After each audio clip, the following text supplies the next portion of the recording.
अस्सलाम वालेकुम। ये गाड़ी है मेरी किया पिकांटो। और आज मैं काफ़ी टाइम से सोच रहा था कि इस गाड़ी पे एक छोटा सा एक रिव्यू बना लें। और वैसे तो मैं कार रिव्यूअर नहीं हूँ, I used to review tech, but I really wanted कि किया पिकांटो के बारे में बात की जाए बिकॉज इस गाड़ी को काफ़ी स्क्रूटनाइज किया जाता है पाकिस्तानी मार्केट में। बहुत सारे लोग इसको बुरा कहते हैं, और क्योंकि मेरे पास ये पिछले 3 एक महीने से है तो ली भी यूज में और है भी 19 मॉडल। तो मैंने कहा क्यों ना इस पे एक वीडियो बनाई जाए और अपना एक्सपीरियंस शेयर किया जाए कि ये गाड़ी मुझे कैसा सूट करी है, मुझे कैसी लगी है, क्या प्रॉज हैं, क्या कॉन्स हैं, और किस तरह से कुछ छोटी मोटी चीज़ें थी जो इस गाड़ी को और बेहतर बना सकती थी। I share everything with you in this video. तो एंड तक लाजमी देखिएगा if you are interested in getting a Kia Picanto, या फिर आप कंपैरिजन के पॉइंट ऑफ व्यू से देखना चाह रहे हैं कल्टस विट्स 500 के अगेंस्ट या इवन किसी और गाड़ी के अगेंस्ट, तो लाजमी कीजिएगा बिकॉज हेयर एंड देयर मैं इस बारे में बात करूँगा जो जो चीज़ें मुझे कंपैरिजन में पता है। जिस तरह कि हमारे घर में एक 500 है तो उसका भी कंपैरिजन हो गया, विट्स का भी हो गया, कल्टस का भी हो गया, और जैपनीज 660 सीसी के साथ भी मैं इसका कंपैरिजन करूँगा। तो stay tuned and watch till the end. नीचे चैप्टर्स होंगे, आप उसमें भी फिगर आउट कर सकते हैं कि कौन सा चैप्टर आपको सूट करता है। Fuel average, pros cons, entertainment issues, ये सारी चीज़ें मैं आज डिस्कस करूँगा। तो वॉच।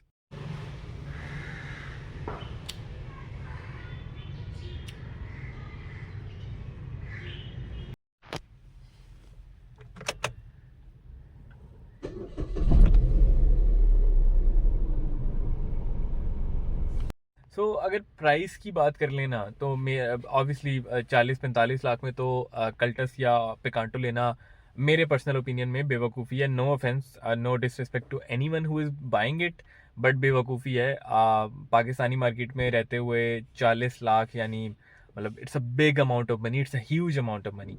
तो मेरा ओपिनियन ये है कि ये गाड़ी जो वर्थ करती है वो 30 से नीचे नीचे वर्थ करती है। और मैं इसको 30 से नीचे ही मैंने भी परचेज़ किया, मैंने इसको अराउंड 2650 में परचेज़ किया। तो लाइक मुझे कॉस्ट जो कि ओवरऑल की है टायर्स वगैरह मिला के, तो उस सेंस में देखें तो आई ऑनेस्टली डू बिलीव के वर्थ करती है। 30 से नीचे 28-27 की रेंज में गाड़ी बहुत अच्छी है, बहुत अच्छा ऑप्शन है, क्योंकि आपको इस रेंज में कल्टस एजीएस नहीं मिलती। कल्टस एजीएस भी इससे 2 से 3 लाख ऊपर चली जाती है, सेम मॉडल और माइलेज ज़्यादा ही होती है उसकी। तो उस सेंस में देखें तो आई बिलीव कि ये गाड़ी वर्थ है। बहुत अच्छी ऑप्शन है बिकॉज इस रेंज में आपको मिलती है या तो ऑल्टो या फिर जैपनीज़ 2014-15 मॉडल की 660 सीसी की गाड़ियाँ, जो कि मेरे ओपिनियन में नहीं लेनी चाहिए। मैंने लेके एक्सपीरियंस कर ली है, I really enjoyed the car. शहर में चलाने के लिए बहुत अच्छी हैं बट लॉन्ग के लिए वो नहीं बनी। तो और मुझे मेरा क्योंकि मिक्स्ड यूजेज है तो उसके लिए Picanto is a big upgrade from that.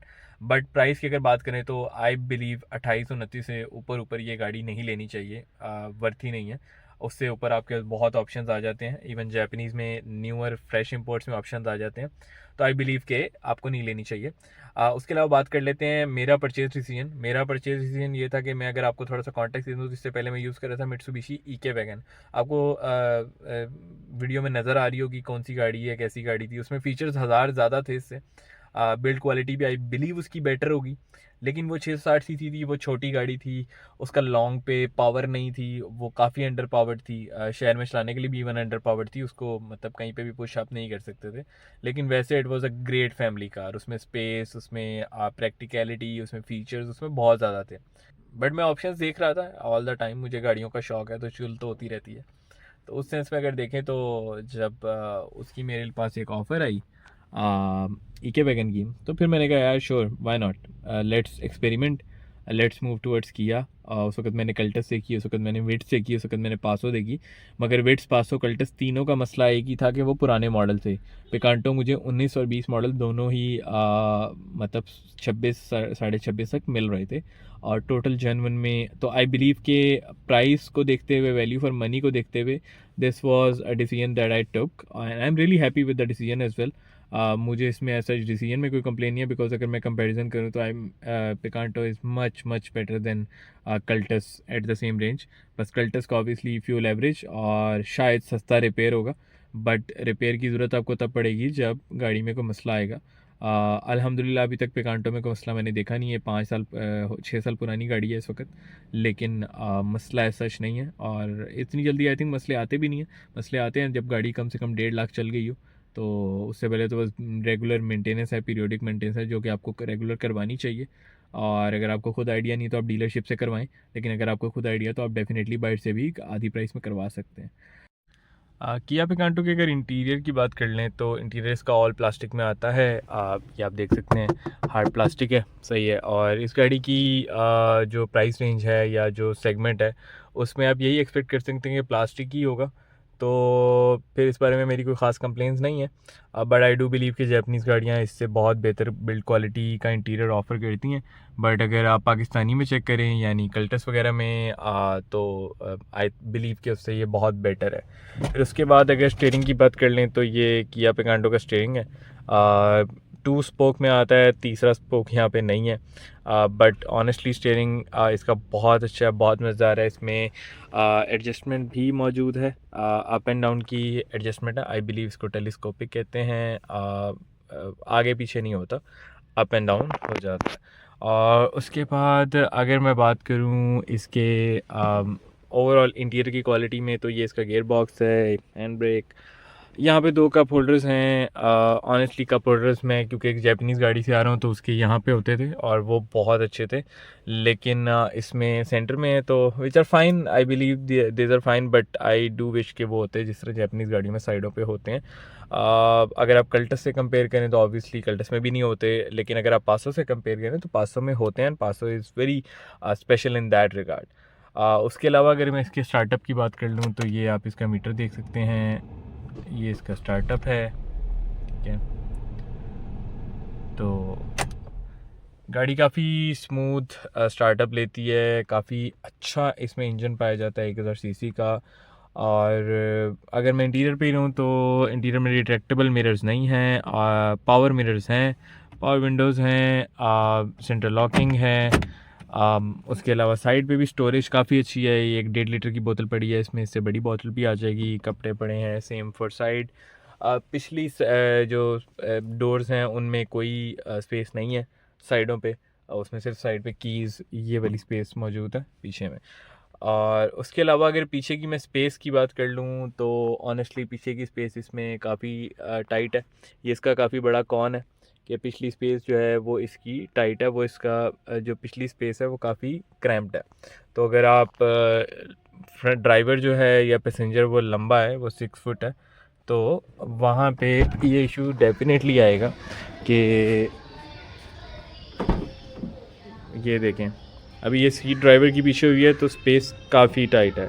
I believe ये स्पेस कल्टस से भी ज़्यादा टाइट है, जो कि which is a bad thing कि अगर आपके पास रेगुलरली पैसेंजर हैं, स्पेशली बच्चे नहीं या बड़े हैं जो पीछे बैठते हैं, तो आपको ये स्पेस जो है टाइट होगी। और उसके अलावा इंटीरियर में I don't believe I have much to add except maybe a couple of other things. तो उसमें एक चीज़ जो अच्छी है वो ये है कि डैशबोर्ड में लाइट है, विच इज़ वेरी गुड, जो कि मैंने बड़ी काफ़ी गाड़ियों में नहीं देखी, इवन एलांट्रा सिविक लेवल की गाड़ियों में नहीं देखी। उसके अलावा यहाँ पे ना एक एम्बियंट लाइट है, अभी दिन का टाइम है तो नज़र नहीं आ रही, बट ये एक बहुत अच्छा एक फ़ीचर है जो कि अगर मैं दिखा सकूँ, ये देखें, ये एक लाइट है। तो ये फुटस्टेप में लाइट है, जब गाड़ी चाबी ऐड होती है तो, या चाबी बल्कि ऐड नहीं भी होती तो ये इस लाइट के साथ कनेक्ट होकर चलती है। तो आई बिलीव ये बहुत अच्छा ऑप्शन है जो कि बहुत बड़ी बड़ी गाड़ियों में नहीं आता। उसके अलावा यहाँ पे आपके पास पावर के ऑप्शंस आ जाते हैं, चार्जर आप लगा सकते हैं अपना। ये वाला जो है वो चार्जिंग कोई ख़ास नहीं करता, बहुत स्लो चार्जिंग करता है, तो आप अपना चार्जर यहाँ पे लगा सकते हैं। और ये इसका ओरिजिनल एंटरटेनमेंट यूनिट है जो कि बस सही है। Speakers are also like okay, कुछ खास नहीं है, बट आई बिलीव यहाँ पे एंड्रॉयड लगवा लेना चाहिए जिसमें प्रॉपर आपको कनेक्टिविटी वगैरह मिल जाए। तो बाकी अगर इसके एसी की बात कर लें तो इसका एसी बहुत अच्छा है, इसके एसी की कोई कंप्लेंट्स नहीं है, बल्कि कंप्लेंट्स क्या, इसके एसी की ये कंप्लेंट्स सुनने को मिलती हैं कि इसको स्लो करना पड़ता है, इसका एसी इतना तेज़ होता है गर्मियों में। और मैंने भी गर्मियों में 2 महीने ये गाड़ी चलाई है, तो एसी और एसी की पावर या इंजन रिस्पॉन्स से मुझे कोई भी कंप्लेंट्स उसको लेके नहीं है, जस्ट टू बी क्लियर नहीं है। और मैंने क्योंकि कल्टस भी टेस्ट आउट की थी, तो आई बिलीव कि इसका कल्टस से बहुत बेहतर एसी है। कल्टस की एक फ़ील और जो वो सब कुछ है ना, वो एक पार्क सुजुकी वाली एक टिपिकल लोकल फ़ील है। इसकी जो फ़ील है वो उससे एक वन स्टेप अबव है प्रीमियमनेस में भी, इवन दो हार्ड प्लास्टिक है। मैं इसको आप बिल्कुल ऐसे नहीं समझेंगे कि कोई मर्सिडीज़ है या होंडा सिविक है या कुछ है, लेकिन अगर सिर्फ कल्टस के पॉइंट ऑफ व्यू से बात करूँ तो ये कल्टस से बहुत बेहतर है ये गाड़ी, और लाइक बिल्ड क्वालिटी में भी, प्रीमियम क्वालिटी में भी, और उसके अलावा ड्राइव और एसी में भी। तो हमने बात कर ली एसी की, अब उसके बाद मैं बात करना चाहूँगा फ्यूल एवरेज की। तो फ्यूल एवरेज आप ये देख सकते हैं इस वक्त 6.5 लीटर्स पर 100 किलोमीटर्स है। तो इस पे मैं आपको दिखाता हूँ ये कितनी चली है इस ट्रिप पे। 218 चल चुकी है। सो बेसिकली ये चली ऐसे है कि मोटरवे पे सरगोदा से लाहौर में आया हूँ कल, और ये 220 चली है, और ये जब से मैंने ली है तो तकरीबन मैं इसको 5,000 चला चुका हूँ।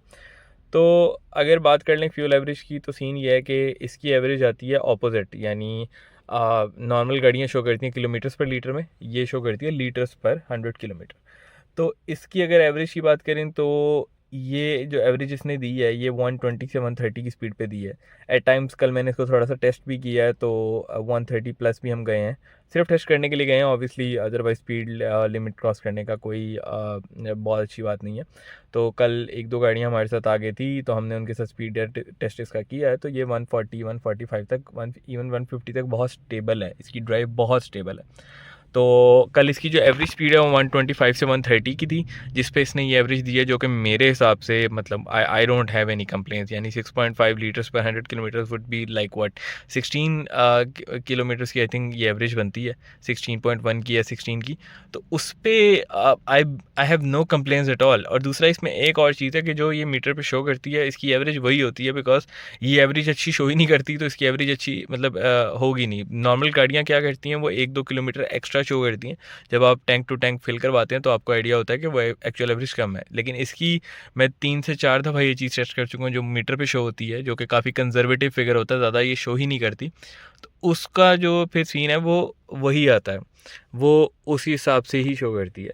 फिर उसके बाद अगर फ्यूल एवरेज के बाद आ जाएँ कंपैरिजन में, तो कल्टस अगर आप बात करें तो कल्टस आई बिलीव 120 की स्पीड पे अगर कल्टस रखें और 120 को इस पे रखें तो ये 16 से सवा 16 साढ़े 16 तक करेगी, लेकिन कल्टस आई बिलीव कि 18 तक चली जाएगी, 17.5-18 मीटर की बात कर रहा हूँ। टैंक टू टैंक में मैंने पर्सनली वो गाड़ी इतनी लंबी नहीं रखी जिसमें मैं ये बात कर सकूँ। अगर हम पासो की बात करें तो पासो भी 120 पे यही एवरेज देती है, और विड्स की बात करें तो विड्स की एवरेज 14 से 15 होती है 120 की स्पीड पे। हाँ, अगर आप वही सारी गाड़ियाँ इवन इंक्लूडिंग दिस 110 या 105 पे चलाते हैं एवरेज पे, तो ये सारी गाड़ियाँ आपको 18 से 19 देंगी, ये मैं आपको लिख कर दे सकता हूँ, इवन पिकांटो। अब बात कर लेते हैं शहर की एवरेज पे। शहर की एवरेज इज़ वेयर ये गाड़ी मार खाती है, और उसके पीछे रीज़न है ये गियर बॉक्स। ये गियर बॉक्स है 4 स्पीड कन्वेंशनल ऑटोमेटिक, जिसकी वजह से ड्राइव में बहुत अच्छा है, बहुत स्मूथ है, gear switching and everything is very smooth. AGS और CVT से बहुत बेहतर है दोनों से। AGS का तो ऑब्वियसली कंपैरिजन ही नहीं है, कल्टस का तो इसके साथ कंपैरिजन ही नहीं है, लेकिन अगर बात करें CVT से तो उससे भी ये बहुत बेहतर है, बहुत स्मूथ है और पावरफुल इंजन है, यानी आपको फुल थ्रॉटल पे ना पावर मिलती है। लेकिन क्योंकि ये 4 स्पीड है तो इसकी एवरेज उस वजह से बहुत मार खाती है, और ये अगर मैं शहर की बात करूँ तो 13-14 से ऊपर, 14 तक जाती है, इससे ऊपर मेरा नहीं ओपिनियन कि 13-14 से ऊपर ये करती है। और 13-14 की अगर बात करें तो वो एक सेडान की एवरेज है। होंडा सिटी और यारिस वगैरह वो तकरीबन 12 साढ़े 11 करती होती हैं, एल्सविन 13-14 करती है, तो स्विफ्ट भी इतनी करती है। तो आई बिलीव कि इन दैट सेंस देखा जाए तो एवरेज थोड़ी सी शहर वाली तरफ कम है हैचबैक को कंसिडर करते हुए, लेकिन जो इसका ड्राइविंग प्लेजर है आई बिलीव के that more than makes up for it मेरे ओपिनियन में। अब हम बात कर लेते हैं इसके इंजन और इंजन कंपैरिजन के बारे में, इंजन और गियर बॉक्स और इस तरह की चीज़ों के पावरफुल के बारे में, राइट। तो इसमें जो इंजन आता है वो 1000 सीसी की का इंजन है, 3 सिलेंडर है, mated with a 4 speed conventional automatic gear box. अब इसके बारे में मैं थोड़ी सी आपको डिटेल ये बता देता हूँ कि अगर पावर वाइज बात करें तो यहाँ हॉर्स पावर और टॉर्क तो मैं डाल दूंगा, बट अगर मैं इसको कंपेयर करूँ डायरेक्ट पासो से, विट से और कल्टस से, जो कि इसके डायरेक्ट कंपटीशन बनता है, तो उसमें आई बिलीव ये गाड़ी सबसे ज़्यादा तेज़ है जो मैंने चलाई है, मैंने टेस्ट की है। पासो और विड्स में सीवीटी आता है, CVT takes time to push down, लेकिन जो कन्वेंशनल ऑटोमेटिक होता है वो ऑलमोस्ट आपको इंस्टेंट पावर देता है, काफ़ी जल्दी पावर देता है, और सबसे रिलायबल भी कन्वेंशनल ऑटोमेटिक है। इसकी सिर्फ जो पॉइंट है, जो इसका डिसएडवांटेज है, वो है इसकी फ्यूल एवरेज, बिकॉज ये 4 स्पीड ऑटो है, जो कि मैं ऑलरेडी डिस्कस कर चुका हूँ। उसके अलावा इसका ऐसा कोई खास डिसएडवांटेज नहीं है। गाड़ी में बहुत पावर है, अगर 1000 सीसी की कैटेगरी में ही चेकआउट करें। हाँ, अगर आप इसको ऑब्वियसली स्विफ्ट से कंपेयर करेंगे, या फिर किसी 1000 सीसी टर्बो से कंपेयर करेंगे, या फिर कोई 1500 सीसी की गाड़ी से कंपेयर करेंगे, तो वो अनफेयर है, उससे ऑब्वियसली मैं कंपेयर नहीं कर रहा। मैं 1000 सीसी की कैटेगरी में रह के अगर बात करूँ तो ये शायद सबसे फास्टेस्ट या सेकंड फास्टेस्ट होगी। इस मैंने मोटरवे पे भी इसको अच्छा खासा क्रूज़ किया है, 120+ पे क्रूज़ किया है। कहीं पे भी इस गाड़ी ने स्लगिश, कहीं पे भी गाड़ी ने सोचा हो या नहीं। और पहाड़ों में भी ये गाड़ी बहुत अच्छे तरीके से मतलब रोम अराउंड करती है, लाइक कोई इसका सीन नहीं है। फिर इसकी जो स्पोर्टी फील है वो और मज़ीद एनहेंस हो जाती है, बिकॉज इसकी जो सीटिंग पोजीशन है वो थोड़ी लोअर है।